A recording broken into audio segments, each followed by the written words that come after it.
हिंदी की पाठशाला में आप सभी बच्चों का हार्दिक स्वागत है। बच्चों, आज मैं बसंत पुस्तक भाग 1 कक्षा 6 का पाठ 3 नादान दोस्त, इस पाठ को आज आप लोगों के साथ पढ़ूंगी और इसकी कहानी समझूंगी। बच्चों, ये जो पाठ है नादान दोस्त, ये जो पाठ है ये कहानी की विधा में है। किस विधा में है? कहानी। इसके पहले वाला पाठ हमने आपको जो पढ़ाया था वो संस्मरण विधा में था, हिंदी साहित्य की, और ये है आपका कहानी विधा में। और इसके जो लेखक हैं, कहानी ये जो लिखी है वो लिखी है प्रेमचंद जी ने। उसके लेखक जो हैं वो कौन है? प्रेमचंद। प्रेमचंद जी बहुत अच्छे कहानीकार हैं और ये कहानी उनकी ही लिखी हुई है। नादान शब्द का अर्थ देख लेते हैं बच्चों। नादान शब्द का जो अर्थ होता है अनाड़ी। क्या मतलब होता है? अनाड़ी होता है या नासमझ होता है। तो एक बच्चों की कहानी है ये कि जो बच्चे हैं वो किसी चिड़िया को देखते हैं और उसको बहुत केयर करना चाहते हैं, लेकिन नादानी में, नासमझी के कारण वो उसका उल्टा कर बैठते हैं। तो आइए पढ़ते हैं इस कहानी को। नादान दोस्त जो है, देखिए लिखा हुआ है, केशव के घर कार्निस। कार्निस का मतलब होता है छज्जा। कार्निस का क्या मतलब होता है बच्चों? छज्जा जो होता है, जो कोने पे खिड़की वगैरह के ऊपर होता है, दरवाजे के ऊपर लगा होता है, जिससे कि पानी अंदर नहीं आता है अगर बारिश वगैरह हो रही होती है। तो कह रहे हैं, प्रेमचंद जी ने कहानी में लिखा है कि केशव के कार्निस के ऊपर एक चिड़िया ने अंडे दिए। केशव और उनकी बहन श्यामा दोनों बड़े ध्यान से चिड़िया को वहाँ आते जाते देखा करते थे। सवेरे दोनों आंखें मलते कार्निस के सामने पहुँच जाते और चिड़ा और चिड़िया दोनों को वहाँ बैठा पाते। उनको देखने में दोनों बच्चों को न मालूम क्या मज़ा मिलता। दूध और जलेबी की सुध भी न रहती। यानी सुबह उनके जो मम्मी पापा उसको नाश्ता कराते थे, वो बच्चों का उन नाश्ते में भी इंटरेस्ट नहीं था। सुबह उठते ही वो चिड़िया के और चिड़ा के बच्चों को देखने चले जाते थे, अंडों को देखने के लिए, है ना।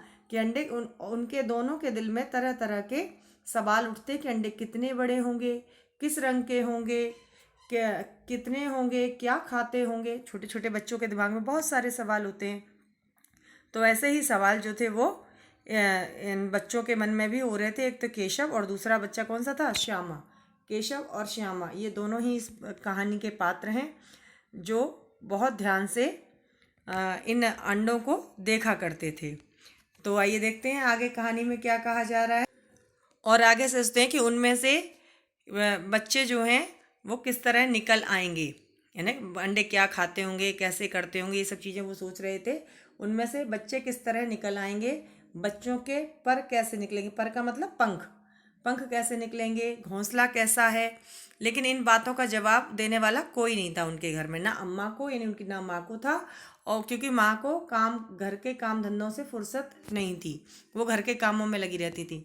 और जो बच्चे उनके बाबूजी थे, बाबूजी को पढ़ने लिखने से, यानी बाबूजी अपनी पढ़ाई लिखाई में व्यस्त रहते थे, तो वो दोनों ही छोटे बच्चे जो थे उनका सवाल जवाब आपस में ही चलता रहता। दोनों बच्चे आपस में ही सवाल जवाब करके अपने दिल को तसल्ली दे दिया करते थे। जो भी प्रश्न उनके मन में आते थे आपस में भाई बहन एक दूसरे से पूछ लिया करते थे। आगे जो श्यामा थी वो छोटी थी, वो अपने भैया से प्रश्न करती थी, क्यों भैया, बच्चे निकलकर फुर्र से उड़ जाएंगे? केशव विद्वानों जैसा, यानी बहुत समझदार बनने का प्रयास करता था, विद्वानों जैसे गर्व से कहता, नहीं री पगली, पहले पर निकलेंगे। पर का मतलब मैंने आपको बताया, पंख, है ना। पहले पंख निकलेंगे और बगैर परों के बेचारे कैसे उड़ेंगे, यानी जब तक उनके पंख नहीं निकलेंगे तब तक वो बच्चे कैसे उड़ेंगे। ऐसे वो समझदारी की तरह केशव जो था वो अपनी बहन को बताया करता था। आगे श्यामा बच्चों को क्या खिलाएगी, बेचारी उसको लगता था कि चिड़िया है, कहाँ जाएगी, कैसे खिलाएगी। केशव इस पेचीदा, यानी बहुत कठिन जो प्रश्न होता, पेचीदा सवाल का जवाब कुछ न दे सकता था। इस तरह 3-4 दिन गुजर गए, यानी व्यतीत हो गए, 3-4 दिन निकल गए। दोनों बच्चों की जिज्ञासा दिन दिन यानी प्रतिदिन बढ़ती जाती थी। अंडों को देखने के लिए वे अधीर हो उठते। अधीर शब्द का अर्थ है बच्चों व्याकुल। कैसे हो जाते थे वो लोग? व्याकुल हो जाते थे, परेशान हो जाते थे कि कब हम इनके बच्चों को निकलेंगे और कब हम इनको देखेंगे। उन्होंने अनुमान लगाया कि अब जरूर बच्चे निकल आए होंगे। बच्चों के चारे का सवाल अब उनके सामने खड़ा हुआ, यानी कि जो केशव और श्यामा थे वो ये सोच रहे थे कि इन बच्चों को कैसे खाना पीना मिलेगा। तो उनके खाने पीने को लेकर के वो दोनों ही बच्चे परेशान थे कि चिड़िया कैसे अपने बच्चों को खिलाएगी। चिड़िया बेचारी इतना दाना कहाँ पाएगी, सारे बच्चे सारे बच्चों का पेट भरे, गरीब बच्चे भूख के मारे चूं चूं करके मर जाएंगे। उन दोनों को ऐसा लगता था कि चिड़िया जो है कैसे इतने सारे बच्चों के लिए, अपने अंडों के लिए खाना लेके आ पाएगी बच्चों के लिए, और वो कैसे खा पाएंगे। इस मुसीबत का अंदाजा करके दोनों घबरा उठे। दोनों ही भाई बहनों को चिंता होने लगी। दोनों ने फैसला किया कि कार्निस मतलब बता ही चुकी हूँ कई बार, छज्जे पर थोड़ा सा दाना रख दिया।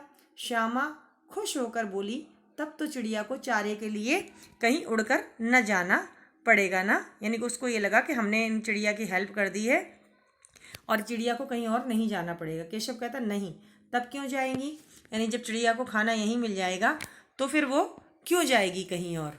श्यामा अपने भैया से पूछती है उसके बाद में कि क्यों भैया, इन बच्चों को धूप न लगती होगी, यानी कि यहाँ धूप में ये लोग बैठे होंगे, इनको धूप नहीं लगती होगी। केशव का ध्यान इस तकलीफ की तरफ न गया था, यानी केशव ने नहीं सोचा था इस परेशानी के लिए। बोला, जरूर तकलीफ हो रही होगी, बेचारे प्यास के मारे तड़पते होंगे, ऊपर छाया भी तो है नहीं, यानी ऊपर कोई छाया भी नहीं है, ये बच्चे बेचारे कैसे रह पाएंगे, इतनी तेज़ धूप होती है, हम लोग तो घर में पंखों में बैठ जाते हैं। आखिर यही फैसला हुआ कि घोंसले के ऊपर कपड़े की छत बना देनी चाहिए। उन बच्चों ने अपने आप से प्रयास किया, सवाल किए, जवाब किए और उसका उपाय भी ढूंढ निकाला। पानी की प्याली, थोड़े से चावल रख देने का प्रस्ताव भी स्वीकृत हो गया। यानी कि दोनों ने सोचा कि चलो इनके लिए हम पानी रख देते हैं और क्या करते हैं, थोड़े से चावल रख देते हैं, जिससे कि इन लोगों को भूख प्यास की कोई समस्या नहीं रहेगी और ये लोग आराम से अपने बच्चों को खाना खिला देगी चिड़िया। दोनों बच्चे बड़े चाव से काम करने लगे। आगे क्या हुआ उन दोनों बच्चों के साथ में, दोनों बच्चों ने जब बड़े चाव से काम करने लगे तो श्यामा की माँ की आंख बचाकर, श्यामा जो थी वो अपनी माँ की आंख बचा रखकर का मतलब क्या होता है कि अपनी माँ से छुप करके उसने एक प्रयास किया। वो प्रयास क्या था उसका कि चुपके से उनके खाने पीने का इंतजाम करने के लिए क्या ले आई, मटके से चावल ले आई और निकाल लाई। केशव ने क्या किया, पत्थर की प्याली में उनके घर पे तेल रखा था, उस तेल को क्या कर दिया, जमीन पे गिरा दिया और उसे खूब साफ करके उसमें पानी भर लाया। यानी कि दोनों भाई बहनों ने उसके चिड़िया के बच्चों के लिए खाने पीने का इंतजाम कर दिया। अब चांदनी के लिए कपड़ा कहाँ से आए। चांदनी का मतलब क्या होता है, यानी ऊपर की तरफ की जो धूप होती है उसको रोकने के लिए जो कपड़े का हम ऊपर कुछ कपड़ा बिछा देते हैं उसको चांदनी कहते हैं, है ना। टेंट हाउस वगैरह टेंट लगा देते हैं ना, तो चांदनी उसको कहते हैं। तो उन बच्चों ने सोचा कि इन चिड़िया के बच्चों को धूप से बचाने के लिए चांदनी के लिए कपड़ा कहाँ से आएगा। फिर ऊपर बगैर छड़ियों के कपड़ा ठहरेगा कैसे, छड़ियाँ खड़ी कैसे होंगी। यानी उन बच्चों के दिमाग में बहुत सारी बातें आ रही थी कि कैसे वो बच्चे धूप से सुरक्षित रह पाएंगे। दोनों भाई बहनों ने यही सोचा कि जैसे टेंट हाउस के लिए किनारे किनारे डंडे या उसके वो लगे रहते हैं, छड़ लगी रहती जिसके सहारे चांदनी टिकती है। तो क्या हुआ कि केशव जो था उसने बड़ी देर तक इसी उधेड़बुन का मतलब होता है सोच विचार। क्या मतलब होता है बच्चों, सोचना या विचार करना। तो वो केशव जो है सोच विचार कर रहा था कि कैसे हम इनका काम कर पाएंगे। तो क्या हुआ, उधेड़बुन में रहा। आखिरकार उसने यह मुश्किल समय भी जो था वो हल कर लिया, मुश्किल का भी हल कर दी। क्या कर दिया, श्यामा से बोला, जाकर कूड़ा फेंकने वाली टोकरी उठा लाओ, अम्मा जी को मत दिखाना। श्यामा वह तो बीच से फटी हुई है, यानी टोकरी जो थी वो बीच से फटी हुई थी, उसकी डंडियां टूट गई थी, उसमें से धूप न जाएगी। केशव ने झुंझला कर यानी गुस्से में कहा, तू टोकरी तो ला, मैं उसका सुराख बंद करने की हिकमत करूंगा। हिकमत का मतलब होता है प्रयास या कोशिश। मैं कोई प्रयास करूंगा जिससे कि मैं उसको बंद कर सकूं। तो जो बहन थी उसकी, वह उसको लेने के लिए चली गई। फिर उसके आगे क्या हुआ कि जब उसकी बहन चली गई तो श्यामा दौड़ कर, जो श्यामा ने क्या किया कि टोकरी उठा लाई। केशव ने उसके सुराख जो उसका छेद था उसमें थोड़ा सा कागज ठूंस दिया और तब टोकरी की एक टहनी से टिकाकर बोला। क्या बोला, देख ऐसे ही घोंसले पर उसकी आड़ कर दूंगा। आड़ का मतलब है यानी कि उसको छिपाने का कोई ना कोई साधन ढूंढ लूंगा, तब कैसे धूप आएगी। श्यामा ने दिल में सोचा, भैया कितने चालाक हैं, यानी कितने होशियार हैं भैया, तुरंत हर चीज का उपाय सोच लेते हैं। गर्मी के दिन थे, बाबूजी दफ्तर गए हुए थे, अम्मा दोनों बच्चों को कमरे में सुलाकर खुद सो गई थी। लेकिन बच्चों की आंखों में आज नींद कहाँ, उनको नींद ही नहीं आ रही थी बच्चों को। अम्मा जी को बहलाने के लिए दोनों दम रोके, यानी अपनी सांस को रोके हुए आंखें बंद किए मौके का इंतजार कर रहे थे कि जैसे ही जो हमारी अम्मा है वो सो जाएंगी, वैसे ही हम क्या करेंगे, वैसे ही हम लोग उस चिड़िया के बच्चों को देखने के लिए चले जाएंगे। और जैसे ही उन बच्चों को पता चला कि हमारी जो अम्मा हैं वो सो गई हैं, है ना, जैसे ही उनको मालूम हुआ कि अम्मा अच्छी तरह सो गई हैं, दोनों चुपके से उठे और धीरे से दरवाजे को सिटकिनी खोलकर बाहर आ गए। वो दोनों बच्चे श्यामा और केशव बाहर आ गए। अंडों की हिफाजत की तैयारी करने लगे कि कैसे अंडों को सुरक्षित रखा जाए। हिफाजत का मतलब सुरक्षित रखा जाए। लेकिन जब उससे काम न चला तो नहाने की चौकी लाकर स्टूल के नीचे रखी और डरते डरते स्टूल पर चढ़ाई। ये देखो, ये आप देख रहे हैं, ये स्टूल रखा हुआ है यहाँ पर, और ये जो केशव है, ये केशव यहाँ पे चढ़ गया है। किस लिए चढ़ गया है? कि वो अंडों को देख सके और उनकी सुरक्षा कर सके। और जो उसकी बहन थी श्यामा, श्यामा ने क्या किया, भाई तो जो है वो, ये देख रहे हो आप, इस स्टूल पे चढ़ गया, और जो श्यामा थी, श्यामा ने दोनों हाथों से स्टूल को पकड़े थी। ये देखो, ये देख रहे हो आप, श्यामा पकड़े हुए हैं इसको, स्टूल को, जिससे स्टूल गिर ना पड़े। स्टूल चारों टांगें बराबर न होने के कारण जिस तरफ ज़्यादा दबाव पाता था जरा सा हिल जाता था।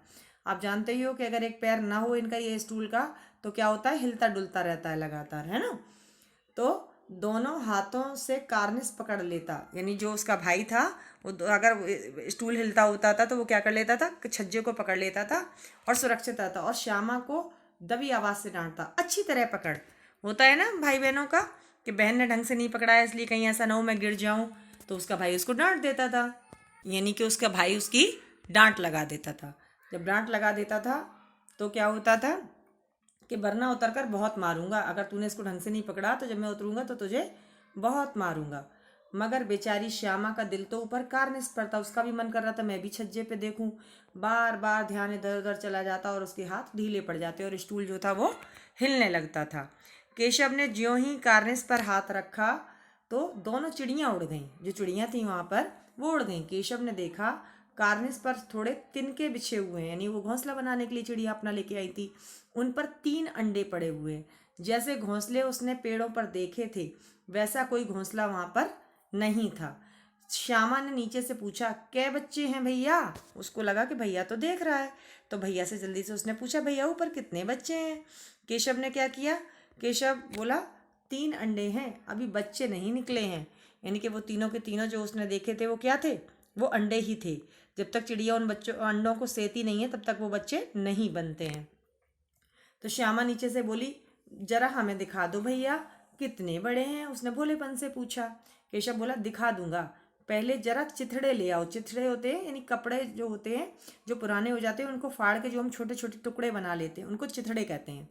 तो नीचे बिछा दूं, बेचारे अंडे तिनकों पर पड़े हैं। उन्हें उसको तरस आ गया केशव को, बोला अरे तिनके पड़े हुए हैं, इनके चुभ रहे होंगे अंडे के। तो उसने कहा कि पहले तुम वो ले आओ, चिथड़े पुराने कपड़े ले आओ जिससे मैं बिछा दूं और ये अंडों को मैं बहुत आराम से रख सकूं, जिससे कि क्या हो कि ये सुरक्षित हो जाएंगे और इनको कोई दर्द नहीं होगा। उसके बाद क्या हुआ, उसके बाद में जो श्यामा थी वो दौड़कर अपनी पुरानी धोती फाड़कर एक टुकड़ा ले आई। केशव ने झुककर कपड़ा लिया, उसे कई तह करके, यानी कि कई परत दर परत उसको मोड़ा और एक गद्दी बनाई।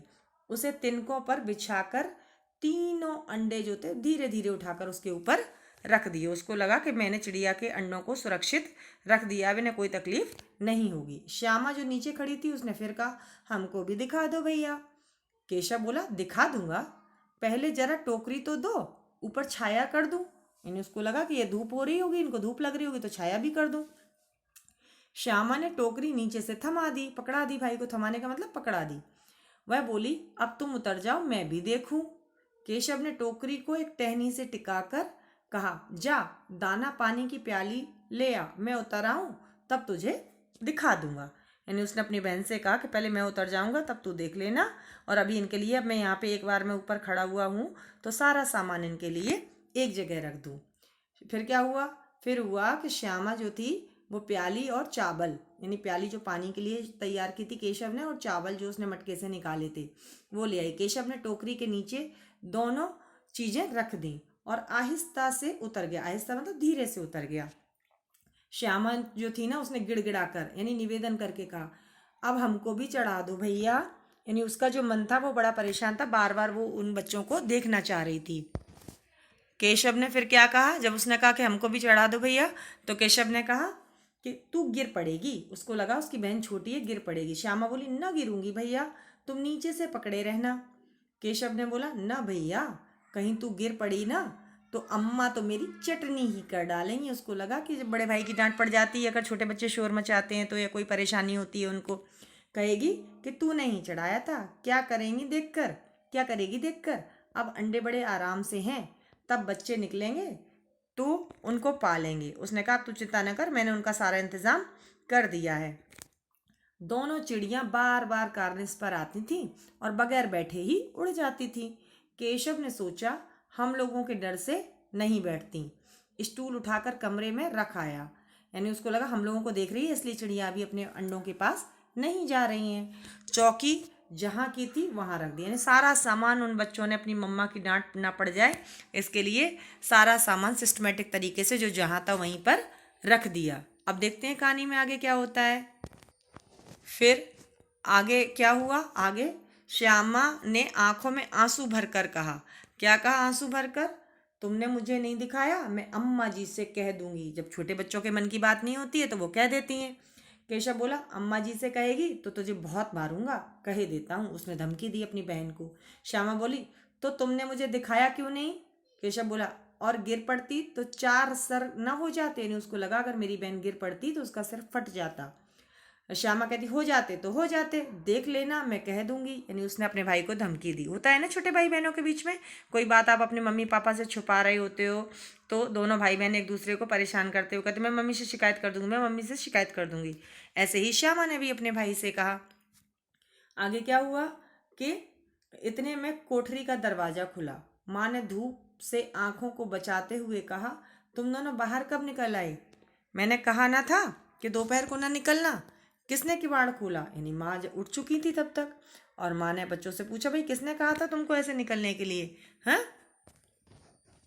जो किवाड़ था वो किसने खोला था, केशव ने खोला था। लेकिन श्यामा ने माँ से यह बात नहीं कही। उसे डर था कि भैया पिट जाएंगे, है ना, अगर वो कह देती भैया ने खोला था। केशव दिल में कांप रहा था कि कहीं श्यामा कह ना दे। वो भी कह रही थी मैं भैया मम्मी से शिकायत कर दूंगी, अंडे ना दिखाए थे ना इससे। अब उसको श्यामा पर विश्वास ना था कि कभी भी श्यामा मेरी डांट लगवा सकती है मम्मी से।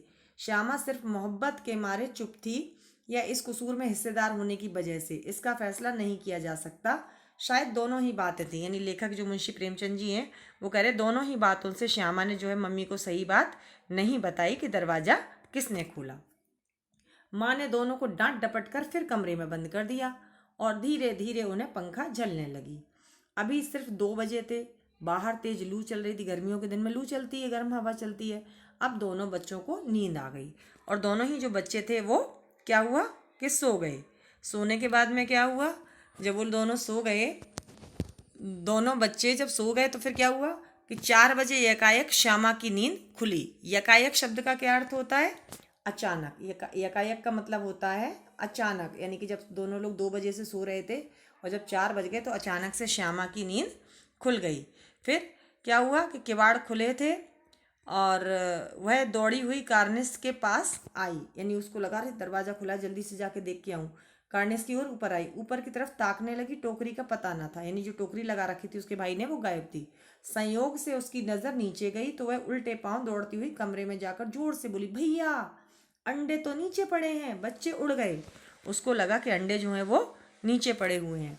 केशव घबरा कर उठा और दौड़ा हुआ बाहर आया तो क्या देखता है कि तीनों अंडे नीचे टूटे पड़े हैं और उनमें कोई चूने की सी सफ़ेद चीज़ बाहर निकल आई है। पानी की प्याली भी एक तरफ टूटी पड़ी है। यानी उन दोनों बच्चों ने जितना भी इंतज़ाम उन चिड़िया के अंडों के सुरक्षित रखने के लिए किया था, वो सारा उनका इंतज़ाम जो है वो बेकार हो गया था। यानी सारे प्रयास उनके, चांदनी बिछाना, गद्दा लगाना, वो सब बेकार हो गया था और अंडे जो हैं वो नीचे गिर पड़े थे।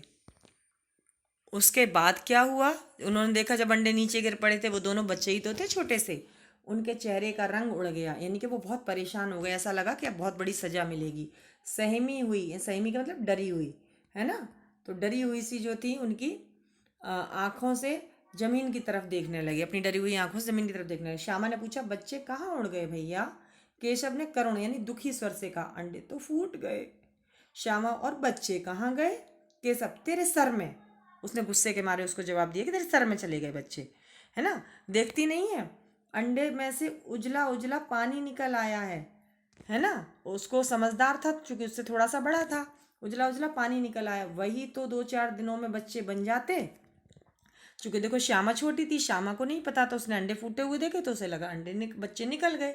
लेकिन केशव थोड़ा सा उससे तो समझदार था, तो वो बोला कि वो बच्चे अब बन ही नहीं पाए, बच्चे और जो है वो अंडे फूट गए और वो बच्चे बन ही नहीं पाए। माँ ने सोटी हाथ में लेते हुए पूछा, सोटी का मतलब यानी एक लकड़ी हाथ में लेके माँ ने डांट लगाते हुए बच्चों से पूछा कि तुम दोनों वहाँ धूप में क्या कर रहे हो? माँ को लगा रहे ये बच्चे फिर उठ गए, 4 बजे भी तो धूप होती है ना गर्मियों में, और थोड़ी सी बहुत लू चलती होती है। तो माँ ने सोटी हाथ में लेके पूछा, तुम दोनों वहाँ धूप में क्या कर रहे हो? श्यामा ने कहा, अम्मा जी चिड़िया के अंडे टूटे पड़े हैं। यानी श्यामा ने जल्दी से अपनी माँ को सारी बात बता दी। फिर क्या हुआ उसके बाद में, जब बताया कि सारे अंडे जो हैं वो टूटे पड़े हैं, तो फिर क्या हुआ? तो फिर ये हुआ कि आकर टूटे अंडों को देखा और गुस्से से बोली, माँ आई, माँ ने देखा अंडे टूट गए हैं, तो तुम लोगों ने अंडों को छुआ होगा। माँ समझ गई तुरंत ही कि इन बच्चों ने का काम होगा, इन बच्चों ने कोई शैतानी की है, इस वजह से ये अंडे जो है वो टूट गए हैं। अब तो श्यामा को भैया पर जरा भी तरस नहीं आया, क्योंकि अंडे टूट चुके थे। तब तक तो उसको लग रहा था मैं अंडे देखूंगी, बच्चे देखूंगी, लेकिन अब वो अंडे टूट गए तो उसको भी गुस्सा आ गया। उसी ने शायद अंडों को इस तरह रख दिया था कि वो नीचे गिर पड़े। श्यामा को लगा कि भैया ने ढंग से नहीं रखे होंगे, अब मुझे तो दिखाया नहीं था कि उन्होंने कैसे रखे, तो शायद इसी वजह से अंडे टूट गए।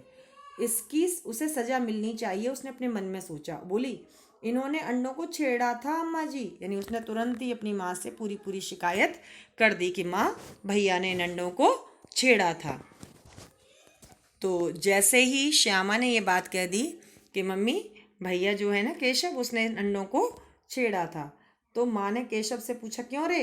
केशव भीगी बिल्ली बना खड़ा रहा। भीगी बिल्ली का मतलब डर के मारे चुपचाप खड़ा रहा। माँ, तू वहाँ पहुँचा कैसे? माँ का अगला सवाल था कि भाई तुम वहाँ पहुँचा कैसे, इतने ऊपर ये तो रखे हुए थे इनके अंडे। तो जब माँ ने उससे सवाल किया केशव से कि हाँ भाई केशव तुम वहाँ पहुँचे कैसे, तो श्यामा बोली, चौकी पर स्टूल रखकर चढ़े अम्मा जी। उसने फिर सारी बातें सच सच बता दी। केशव बोला, तू स्टूल थामे नहीं खड़ी थी? फिर उसको भी गुस्सा आ गया, उसने भी उसकी शिकायतें करनी शुरू कर दी। श्यामा बोली, तुम्ही ने तो कहा था, यानी बड़ी भोली बन गई छोटी बहन उसकी। तो माँ कहती, तू इतना बड़ा हुआ, तुझे अभी भी इतना नहीं मालूम कि छूने से चिड़िया के अंडे गंदे हो जाते हैं, चिड़िया फिर उन्हें सेती नहीं है। यानी जो बच्चे बनने की प्रोसेस होती है अंडों में से, वह प्रोसेस खत्म हो जाती है। श्यामा ने डरते डरते पूछा, तो क्या चिड़िया ने अंडे गिरा दिए हैं अम्मा जी? माँ ने कहा, और क्या करती? केशव के सिर पर इसका पाप पड़ेगा। हाय हाय, 3 जाने ले ली दुष्ट ने। माँ बहुत गुस्सा हो गई, और केशव जो था बेचारा अपनी गलती पे परेशान हो रहा था। रोनी सूरत बनाकर बोला, मैंने तो सिर्फ अंडों को गद्दी पर रख दिया था अम्मा जी। यानी उसको लग रहा था कि मैंने उसके भला किया है, मैंने उन अंडों की सुरक्षा की है। लेकिन हुआ क्या, क्योंकि उनमें समझदारी नहीं थी, इसलिए वो काम उल्टा हो गया। तो कभी कभी क्या होता है बच्चों कि हम किसी सुरक्षा के लिए कोई काम करते हैं और वो काम उल्टा हो जाता है। क्योंकि ये दोनों बच्चे छोटे थे, अगर किसी बड़े की इनको सलाह मिलती तो शायद आज ऐसा नहीं होता। फिर क्या हुआ, जब उसने कह दिया कि अंडों को गद्दी पर, उसने तो उसकी सुरक्षा के लिए रखा था, लेकिन वो उसका जो असर था वो उल्टा ही पड़ गया। माँ को हंसी आ गई, मगर केशव को कई दिनों तक अपनी गलती का अफसोस का मतलब पछतावा होता रहा। यानी केशव ने सोचा कि काश अगर मैं ऐसा ना करता तो ये चिड़िया के अंडे जो हैं वो जीवित रहते। उसको बड़ा अफसोस का मतलब पछतावा, उसको पछतावा होता रहा। और फिर क्या हुआ, फिर अंडों की हिफाजत करने के जोग में, यानी उन्होंने तो, बच्चों ने तो उसकी सुरक्षा करने की सोची थी, लेकिन जोग का मतलब युक्ति में उपाय, उन्होंने सोचा था अंडों को सुरक्षित रखने का उपाय करेंगे, लेकिन हुआ क्या, उससे उनका सत्यानाश कर डाला। इसे याद कर वह कभी कभी रो पड़ता। यानी कहीं ना कहीं केशव को अपनी गलती का प्रायश्चित होता था, पश्चाताप होता था। दोनों चिड़ियाँ फिर वहाँ न दिखाई दी, और दोनों चिड़ियाँ फिर कभी भी उनके घर पर नहीं आई। तो बच्चों ये कहानी थी नादान दोस्त। नादान दोस्त का मतलब नासमझ दोस्त। अगर इन दोनों बच्चों को कोई बड़ा व्यक्ति बता देता कि इनको सुरक्षित आप ऐसे नहीं रख सकते हैं, तो शायद आज उन चिड़ियों के अंडों में से बच्चे निकल आते। लेकिन वो दोनों ही बच्चे अपने आपस में ही सवाल जवाब करते रहे और उनकी नादानी के कारण उन्होंने उन अंडों में से बच्चों को नहीं निकलने दिया। तो बच्चों ये कहानी जो लिखी हुई थी वो थी मुंशी प्रेमचंद जी की कहानी। मुंशी प्रेमचंद जी उपन्यास सम्राटकार और कहानीकार माने जाते हैं। तो बच्चों यदि आपको ये कहानी अच्छी लगी हो, पसंद आई हो, तो कृपया मेरे चैनल को लाइक करें, सब्सक्राइब करें और शेयर करें। और जब आप सब्सक्राइब करेंगे तो उसके बाद क्या होता है, साइड में ही बेल आइकन आता है, उस पर भी आप क्लिक कर दें। तो जो भी नए वीडियो मैं बनाऊंगी आपके पाठ से रिलेटेड, आपके पाठ्यक्रम से रिलेटेड, तो उसकी वीडियो आप तक सबसे जल्दी पहुंचेगी, उसका आपको नोटिफिकेशन मिल जाएगा। तो आज के लिए इतना ही, मिलते हैं फिर किसी अगले वीडियो में। तब तक के लिए बच्चों नमस्कार।